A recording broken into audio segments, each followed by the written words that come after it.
Good morning. We are believers, people of faith. We have a religion that allows us to practice that faith in communion with others and therefore understand it more deeply. And yet, for most of us, if anything should ever happen to our religion, we would likely remain people of faith. Our faith is deep, and it is in God, not in humanity. I read something the other day about a commencement speaker who spoke to a graduating class. And she said to them, "Today I come before you as a person who stands in answered prayer. Who stands in answered prayer. A woman of faith who knows that despite the circumstances of her life, she knows that she is deeply loved by God. No matter the hardships she faces, she will not be abandoned. She is not alone. No matter the devastation in her life or the seemingly unanswered prayer, that God is present with her." And what struck me about this is that those prayers that we lift to God are often ongoing. We don't have the answer to all of them. And yet she says, "I come before you standing in answered prayer. The prayer of my deepest heart. The words that I utter are just scraping the surface of that deepest longing, the prayer of my deepest heart. So the words that I utter to God are almost symptoms of my deeper longing.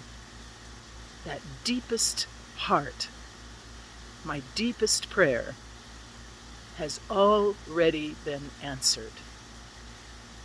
Now, this is not just like easy piety or patronizing us, like get on with your life because God sees everything. And no, it'd be hard to stand in something like that. But we stand with both feet in the conviction that what is deepest in our heart is deepest in God's heart. My longing is simply a reflection of God's longing. My deepest prayer, a reflection of God's deepest prayer. And because all things are possible to God and God's timing is not our timing, I can stand in the truth of answered prayer. There is a man on the road to sainthood, Blessed Solanus Casey, who lived in Detroit and died just very recently. And he always prayed, "Thank God ahead of time." Thank God ahead of time, because those prayers have already been answered. If we could live in this way, where we wouldn't feel like we're throwing our prayers to the heavens, fingers crossed, eyes scrunched, "Please God, consider my prayer worthy of answering." But if we could have come to a point in our lives where we pray to God, knowing that the prayer that we utter on our lips has first been uttered on the lips of the divine, then like Solanus Casey, we can thank God ahead of time. We can live in the reality, stand in the reality of answered prayer. Living with that kind of conviction gives us strength for whatever lies ahead. We are not alone. We are not alone. And God tells us, you can trust that the prayers you utter come from my heart and are answered. Not will be, are answered.